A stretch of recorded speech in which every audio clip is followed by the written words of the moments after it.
नमस्कार, जनतंत्र टीवी देख रहे हैं आप और मैं हूं आपके साथ स्वाति आर्य। हमारे इस खास बुलेटिन में आप सभी का स्वागत है। उत्तराखंड के मुख्यमंत्री पुष्कर सिंह धामी पौड़ी गढ़वाल पहुंचे, जहां सीएम धामी ने क्रांति मेले में शिरकत की। आपको बता दें कि ये मेला पेशावर के स्वर्गीय वीर चंद्र सिंह गढ़वाली की स्मृति में आयोजित किया गया है। इस दौरान सीएम ने चारधाम यात्रा में वेरिफिकेशन पर बयान देते हुए कहा कि प्रदेश में अलग अलग राज्यों से लोग आकर आपराधिक घटना को अंजाम देते हैं। ऐसा ना हो, इसके लिए लोगों की जांच पड़ताल कराना जरूरी है।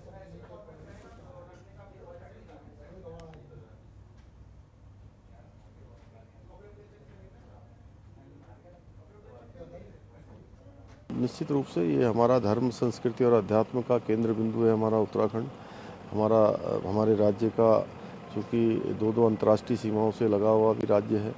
यहाँ पर हर घर से कोई न कोई सेना के अंदर अपना योगदान दे रहा है।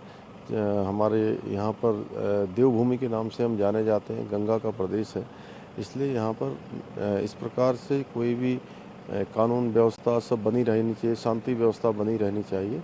इसके लिए हमने कहा है कि हम यहाँ पर एक जो है वेरिफिकेशन ड्राइव चलाएंगे, जिससे कि अनावश्यक रूप से जो घनत्व यहाँ पर बढ़ रहा है जनसंख्या का, वो न बढ़े। और वहीं मुख्यमंत्री पुष्कर सिंह धामी ने देहरादून में हेस्को के संस्थापक पद्म भूषण डॉक्टर अनिल प्रकाश जोशी हेस्को की विभिन्न गतिविधियों का अवलोकन किया। इस मौके पर मुख्यमंत्री ने कहा कि पर्यावरणवादी और इसी के साथ ही समाज सेवी डॉक्टर अनिल प्रकाश जोशी ने जल संचय, प्रकृति के संवर्धन के लिए सराहनीय काम किए हैं। तो वहीं सीएम ने कहा कि राज्य सरकार ग्रामीण क्षेत्रों में लोगों की आजीविका बढ़ाने के लिए स्वरोजगार पर विशेष ध्यान दे रही है, जिसके लिए अनेक जन कल्याणकारी योजनाएं चलाई जा रही हैं।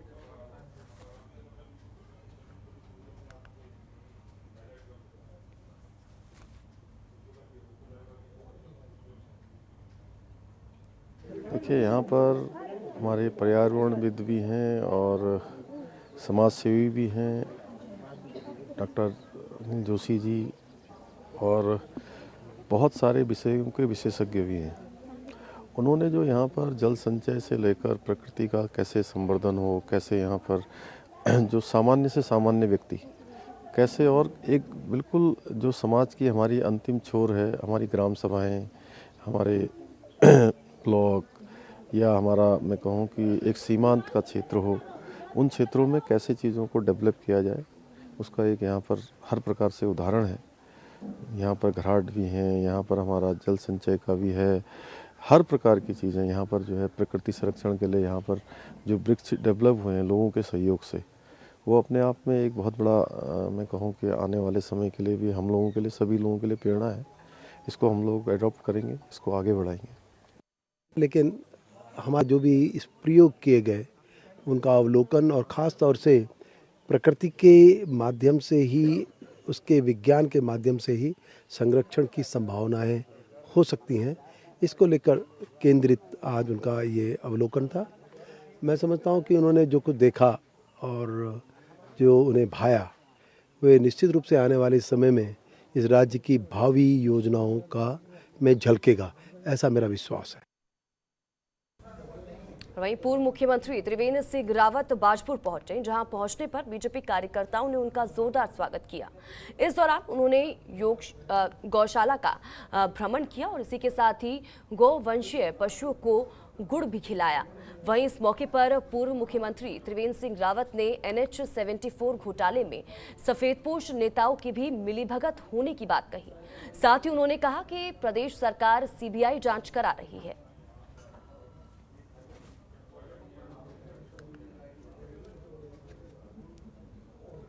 पर तत्कालीन एक SIT गठित करके और जांच बैठाई थी। आपको याद होगा कि उसमें 2 अखिल भारतीय सेवाओं के अधिकारियों को सस्पेंड किया गया, 7-8 अन्य ऑफिसर्स को उसमें सस्पेंड किया गया, जेल में भेजा गया, और कई लोगों ने जो धन वापस भी लौटाया है, जो एक तरह से बेसिकली एक मुआवजा घोटाला था। ये एक तरह से गलत तरीके से मुआवजा दिया गया था, गलत तरीके उसमें अख्तियार किए गए थे, कृषि भूमि को अकृषि दिखा करके उसके बहुत ज़्यादा उसका मूल्य आकलन किया गया था, और उसमें बीच में बड़ा घोटालों की शिकायत थी, जिस पर हमने एक SIT गठित की थी। अभी उस पर सीबीआई भी, अब मुझे जानकारी मिली है, मैंने सीबीआई जांच की उस समय मांग किया था कि सीबीआई जांच होना चाहिए, बड़ा इशू है ये। तो उसमें जांच चल रही, मुझे लगता है कि उससे और जो घोटाला हुआ है और स्पष्ट होगा। जो जांच चल रही है उसमें सब चीज़ें स्पष्ट होना चाहिए। हाँ, जांच बिल्कुल बगैर दबाव के और निष्पक्ष होना चाहिए, तो जो भी होगा वो सब सामने होंगे। और ये ज़रूर है कि मैं ये कह सकता हूँ कि कहीं ना कहीं इसमें जो जिनको आपने तथाकथित रूप से सफ़ेद पोश कहा है, कहीं ना कहीं उनका संरक्षण उसमें लगता है। और वहीं उत्तराखंड में जंगलों की आग की घटनाएं लगातार बढ़ रही हैं। आपको बता दें कि अब तक 1000 हेक्टेयर से ज्यादा वन भूमि आग की भेंट चढ़ चुकी है। ऐसे में जंगलों में बढ़ रही लगातार आग की घटनाओं पर सियासत शुरू हो गई है। विपक्ष लगातार सरकार पर आरोप लगा रहा है कि सरकार जंगलों की आग को गंभीर रूप से नहीं ले रही है। इस पर बीजेपी का कहना है कि जंगलों की आग पर काबू पाने के लिए सरकार लगातार प्रयास कर रही है। साथ ही कांग्रेस पर पलटवार करते हुए कहा कि कांग्रेस को इस पर राजनीति नहीं करनी चाहिए।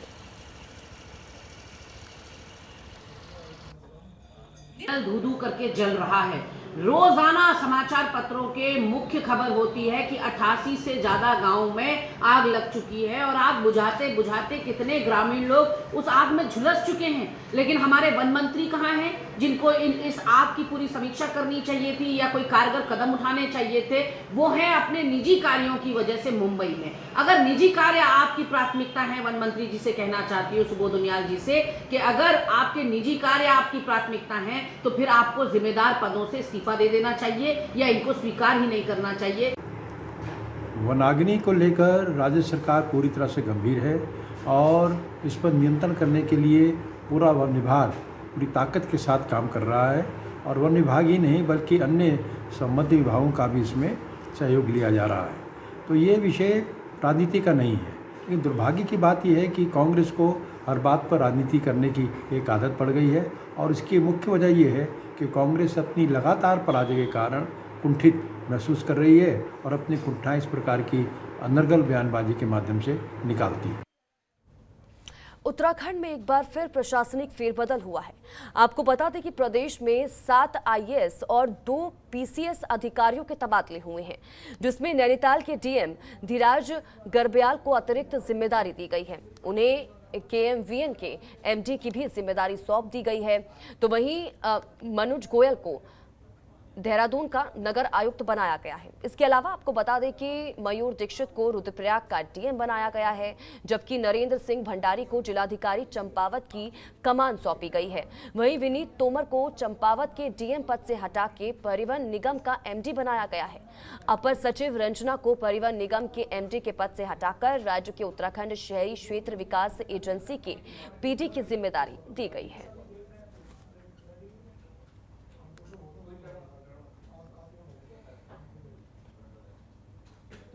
वहीं बीजेपी के राष्ट्रीय संगठन महामंत्री बीएल संतोष आज देहरादून दौरे पर हैं, जहां वे संगठन के पदाधिकारियों के साथ बैठक करेंगे।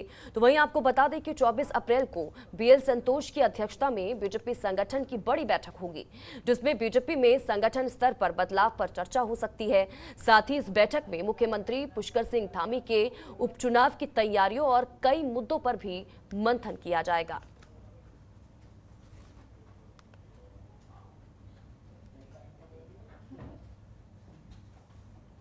वहीं सीबीआई ने ऋषिकेश एम्स में 4.41 करोड़ के घोटाले का पर्दाफाश किया है। आपको बता दें कि स्वीपिंग मशीन और इसी के साथ ही फर्जी ढंग से मेडिकल स्टोर स्थापित करने के अलग अलग मामलों में सीबीआई ने एम्स के 5 अधिकारियों समेत 8 लोगों के खिलाफ 2 मुकदमे दर्ज किए हैं। तो वहीं सीबीआई ने एम्स के भ्रष्ट अधिकारियों पर शिकंजा कसना शुरू कर दिया है। इसी के साथ ही उत्तराखंड, उत्तर प्रदेश, इसी के साथ ही हरियाणा और दिल्ली के 24 स्थानों पर छापेमारी की गई है। आवासीय परिसरों में सीबीआई की छापेमारी की खबर लगते ही एम्स के अधिकारियों में हड़कंप मच गया। सीबीआई टीम संस्थान में दवाओं, इसी के साथ ही उपकरणों की खरीद और नियुक्तियों से जुड़े अन्य मामलों को लेकर भी अधिकारियों से पूछताछ कर रही है। जांच में स्वीपिंग मशीन खरीद में 2 करोड़ के 41 लाख के घोटाले की पुष्टि हुई है। तो वहीं मशीन की खरीद को लेकर हुए घोटाले में एम्स के 4 मौजूदा अधिकारी, 1 तत्कालीन अधिकारी और विक्रेता कंपनी के मालिक की संलिप्तता पाई गई है।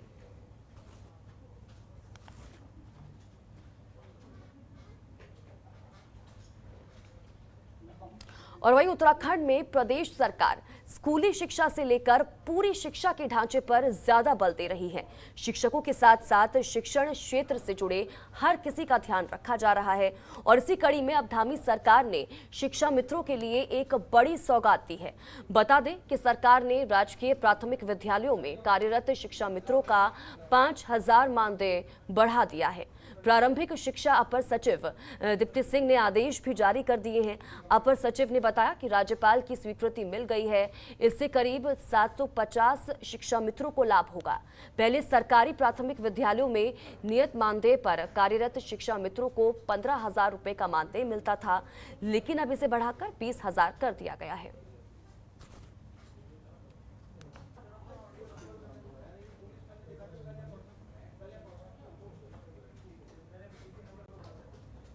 और वहीं उत्तराखंड के पहाड़ी इलाकों में मौसम का मिजाज बदल गया है।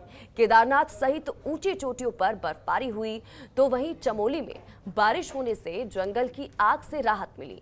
पहाड़ों में हुई बारिश से मैदानी इलाकों में भी गर्मी से राहत मिली है, लेकिन साथ साथ केदार यात्रा की तैयारियों में भी बर्फबारी के चलते खासी परेशानियां हो रही हैं। आपको बता दें कि मौसम विभाग ने प्रदेश में बारिश और ओलावृष्टि का येलो अलर्ट जारी किया था। शुक्रवार को पहाड़ी इलाकों में अप्रैल महीने के अंतिम चरण में भी भारी बर्फबारी हुई, जिससे कि जगह जगह 8 से 10 फीट तक बर्फ जम गई है।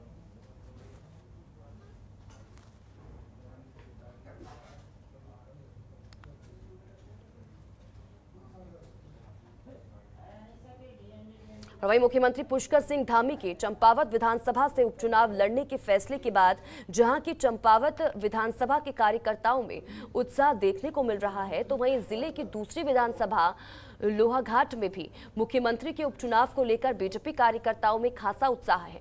लोहाघाट विधानसभा से पूर्व विधायक रहे बीजेपी के पूरन फर्तियाल ने भी इस फैसले का स्वागत किया। तो वहीं मुख्यमंत्री के लिए अपनी सीट छोड़ने वाले विधायक कैलाश गहतोड़ी की भी प्रशंसा की। फर्तियाल ने कहा कि मुख्यमंत्री के चंपावत जिले से उपचुनाव लड़ने पर जनता में खासा उत्साह है। हमारा मानना है कि चंपावत जिले की जो उपेक्षा होती रही है उससे अब मुक्ति मिलेगी।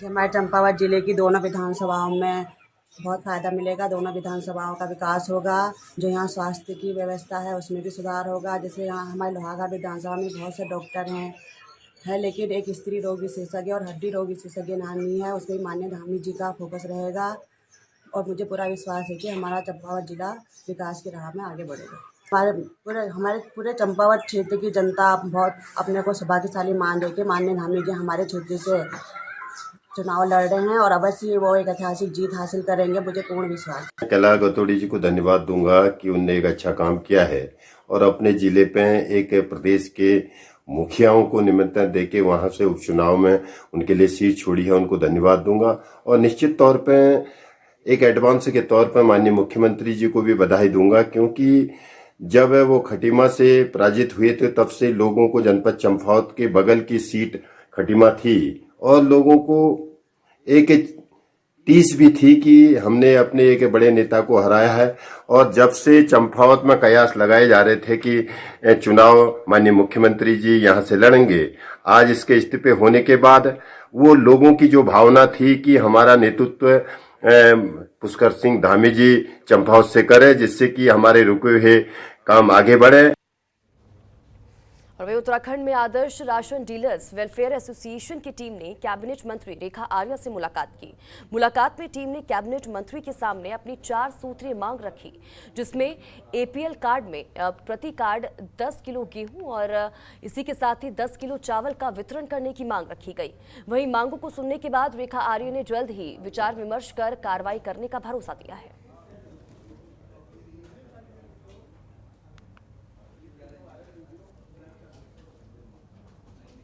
हमारे पास आज पहुंचे हुए थे, उनके संगठन के लोग पहुंचे हुए थे। उन्होंने ये कहा कि हमारे को विगत कई समय से जो है भाड़ा नहीं मिला है, जो गोदाम से उठाते हैं और अपने दुकानों तक पहुंचाते हैं, तो उसका जो उनको भाड़ा मिलना चाहिए वो प्राप्त नहीं हो पाया है। उसकी शिकायत उन्होंने मुझसे करी है। उसको लेकर मैंने सचिव को निर्देश दिया है कि इसकी पूरी समीक्षा कर ली जाए और जो उनका भुगतान बनता है वो भुगतान उनको त्वरित कर दिया जाए। और वहीं खाद्य नागरिक आपूर्ति एवं उपभोक्ता विभाग की मंत्री रेखा आर्य हरिद्वार पहुंची, जहां उन्होंने 50 लाभार्थियों को, आपको बता दें कि फोर्टिफाइड चावल बांटा। वहीं इस मौके पर उन्होंने कहा कि इस समय अमृत उत्सव चल रहा है और इस उत्सव के साथ साथ हम अन्य उत्सव को भी मना रहे हैं, जिसमें हम गरीब तबके के लोगों को फर्टिलाइड चावल बांट रहे हैं, जिससे कि लाभार्थियों को राशन के साथ साथ उसके खाने में पोषक तत्व पहुंच सके।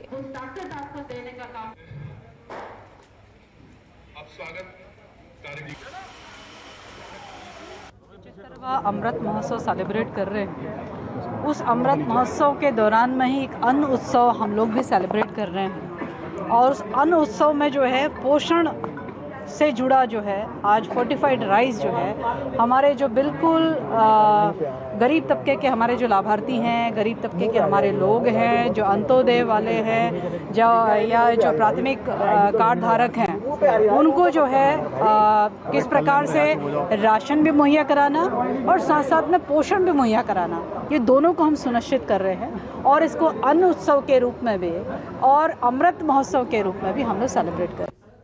और वहीं हरिद्वार के बहादुराबाद में प्राथमिक स्वास्थ्य केंद्र का लोकार्पण हुआ। क्षेत्र में बेहतर स्वास्थ्य सुविधाओं को उपलब्ध करने के लिए प्राथमिक स्वास्थ्य केंद्र का रानीपुर विधायक आदेश चौहान ने लोकार्पण किया। इस अवसर पर बोलते हुए विधायक आदेश चौहान ने ये कहा कि ये स्वास्थ्य केंद्र अब अपनी नई स्वास्थ्य सुविधाओं के साथ साथ एक वरदान साबित होगा। वहीं कार्यक्रम में विशेष रूप से उपस्थित परिणामा फाउंडेशन की कार्यपालक निदेशक मल्लिका घोष ने कहा कि अब यहाँ का मां और शिशु की यहाँ अच्छे से देखभाल हो सकेगी।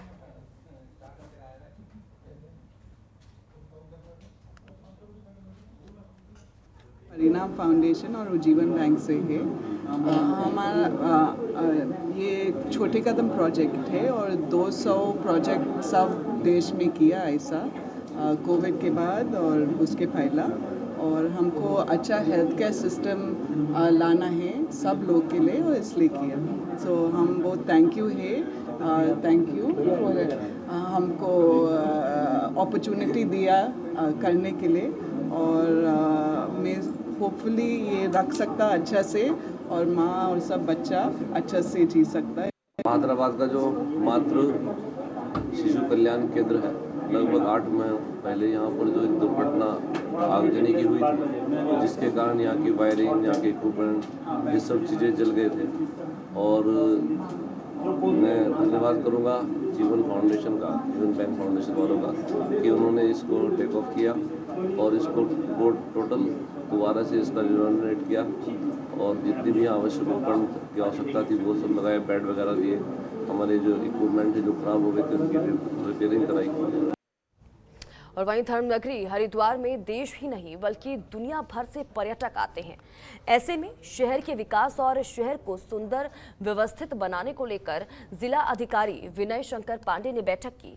बैठक में जिले के विभिन्न सामाजिक संगठनों, इसी के साथ ही एनजीओ, साधु संतों, व्यापारी मौजूद रहे।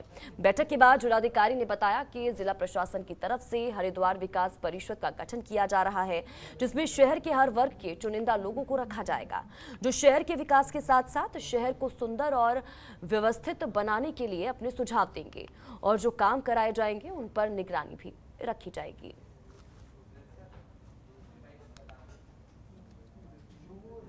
डिस्ट्रिक्ट का एक होलिस्टिक डेवलपमेंट होना चाहिए और न केवल डेवलपमेंट जिसमें हम कहते हैं कि अच्छी रोड हो, अच्छी लाइट हो, सुविधा हो, बल्कि इसके सोशल एस्पेक्ट को भी देखा जाना चाहिए। क्योंकि मुझे ये जानकारी मिली कि यहाँ थोड़ी बहुत ड्रग्स की समस्या भी इस ज़िले में है काफ़ी, और साथ ही साथ जो हमारे ओल्ड एज के लोग हैं उनकी देखभाल करने वाला भी कोई नहीं है। तो इन्हीं सब विषयों को लेकर हमने कहा है कि एक डिस्ट्रिक्ट लेवल पर हमारे जितने समाज के वर्ग हैं, चाहे वो आपके मीडिया से भी जुड़े हों, वो भी इसमें रिप्रेजेंटेशन उनका हो, हमारे होटल एसोसिएशन, इंडस्ट्रीज़, गंगा सभा, अखाड़ा परिषद, इन सभी का एक टेम्पो टैक्सी यूनियन, व्यापार मंडल, एक डिस्ट्रिक्ट काउंसिल बनाई जाए 25 से 30 मेंबर की, और ज़िले के बारे में उनके अच्छे सुझाव लिए जाएँ और इसको समयबद्ध ढंग से पूरा किया जाए। वहीं बाजपुर के एसडीएम कार्यालय में एसडीएम राकेश चंद्र तिवारी ने स्थानीय प्रशासन और इसी के साथ ही जनप्रतिनिधियों के साथ बैठक की। बैठक में अवैध अतिक्रमण को हटाने और यातायात व्यवस्था को सुचारू कराने को लेकर चर्चा की गई। बैठक में एसडीएम राकेश चंद्र तिवारी ने जनप्रतिनिधियों से प्रशासन को सहयोग करने की बात कही। बता दें कि बाजपुर में व्यापारियों की तरफ से किए जा रहे अतिक्रमण से यातायात व्यवस्था बदहाल हो रही है, जिससे कि लोगों को काफी परेशानियों का सामना करना पड़ रहा है।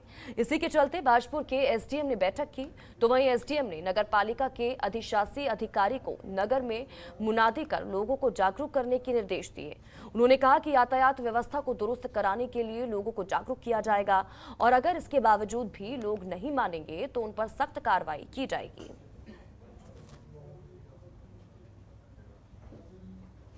लगातार ये देखा जा रहा था कि बाजपुर शहर में एक तो जाम की समस्या बनी हुई है और उसको देखते हुए लगातार पब्लिक जो है शिकायत कर रही थी। तो इलेक्शन के पश्चात नगर पालिका भी इसमें अनाउंस कराई कोशिश कर रहे थे, लेकिन जिस तरीके से सफलता मिलनी चाहिए थी वो नहीं हो पा रहे थे। तो इसमें आज एक बैठक व्यापार मंडल के साथ, स्थानीय जो हमारे गणमान्य लोग हैं उनके साथ और नगर पालिका, पुलिस और प्रशासन के साथ बैठक की गई। बैठक में ये तय किया गया कि जो हमारा ये बाजपुर शहरी क्षेत्र है, विशेष तौर पे इसमें किसी प्रकार का जाम न लगे, आवागमन सुचारू रहे। जो सड़क के किनारे या दुकानों के आगे ठेले वगैरह, फड़ वगैरह लग जाते हैं, उनको व्यवस्थित किया जाए और इसके साथ साथ ई जो रिक्शा हैं उनका समाधान निकाला जाए। वहीं नेपाल में आगामी 13 मई को स्थानीय निकाय और पंचायत चुनाव होने हैं।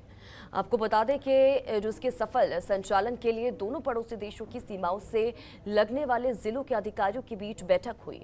भारत और नेपाल के बीच समन्वय बैठक का आयोजन नेपाल के कंचनपुर में हुआ। बैठक में नेपाल के कंचनपुर जिले के अधिकारियों सहित कुमाऊं डिवीजन के डीआईजी नीलेश आनंद भरने मौजूद रहे। बैठक में नेपाल चुनाव और चंपावत में होने वाले विधानसभा उपचुनाव को लेकर चर्चा की गई और दोनों देशों के अधिकारियों के मध्य बातचीत हुई। इसके साथ ही शांतिपूर्ण चुनाव संचालन हेतु आपसी सहयोग मांगा गया। पूर्णागिरी मेला चल रहा है। हमारे यहाँ आपका जो कस्टम्स के रहते हैं इश्यूज़, जो एसएसबी के इश्यूज़ रहते हैं, जो नो मैंस लैंड के इश्यूज़ हैं, और सर्वे फिगर भी कुछ दिन पहले बीच में डैमेज किया गया था, जिसमें एक एफआईआर भी एसएसबी ने दर्ज कराई थी। वो सभी इश्यूज़ हमारी ओर से डिस्कस किए गए हैं, हमारी ओर से इनके संज्ञान में लाया गया है और नेपाल प्रशासन ने हमें आश्वस्त किया है कि जो इंक्रोचमेंट नो मैंस लैंड पर किया गया है उसको हटा लिया जाएगा और जो पिलर में जिस तरह के नुकसान पहुँचाए जा रहे हैं उस पर भी उनके द्वारा तत्परता से कार्रवाई की जाएगी और उसमें जो है बचाव के कार्य की जो है मेन एजेंडा था जो 13 तारीख को नेपाल में लोकल बॉडी इलेक्शन है पूरे नेपाल कंट्री में, तो बड़ा उनका इवेंट है। तो 48 घंटे पूर्व जो है 10 मई से रात्रि से जो है वो बॉर्डर सील हो जाएगी। इंडिया नेपाल की जो मूवमेंट है वो सील हो जाएगा। तो उन्होंने हमसे जो है वो सहयोग मांगा है। तो जो इंडियन फोर्स है हमारी ज़िले की और जो एसएसबी हमको मदद जो हमेशा करते आए वो उसमें मदद बिल्कुल करेंगे। और साथ ही हमारे यहाँ भी जल्द ही जो है यहाँ एक बाई इलेक्शंस भी होने जा रहे हैं चंपावत ज़िले में, उनके लिए भी उन्होंने जो है उचित सहयोग का जो है वो आश्वासन दिया है। नेपाल और ये बैठक हुआ, ये बैठक में स्पेशली हमको 13 मई में होने वाला लोकल गवर्नमेंट इलेक्शन के तैयारी के लिए, उसके सुरक्षा के सिक्योरिटी बॉर्डर सील के लिए हुआ था मुख्य विषय। उसके बाद इंडिया से नेपाल में, नेपाल से इसमें ड्रग्स का होगा, ह्यूमन ट्रैफिकिंग का होगा, वाइल्ड लाइफ का होगा। इसी के साथ ही हमारे इस खास बुलेटिन में फिलहाल इतना ही। अब बन रहे हमारे साथ। नमस्कार। खबरों के निष्पक्ष विश्लेषण के लिए सब्सक्राइब करें जनतंत्र TV and press the bell icon. Never miss any update.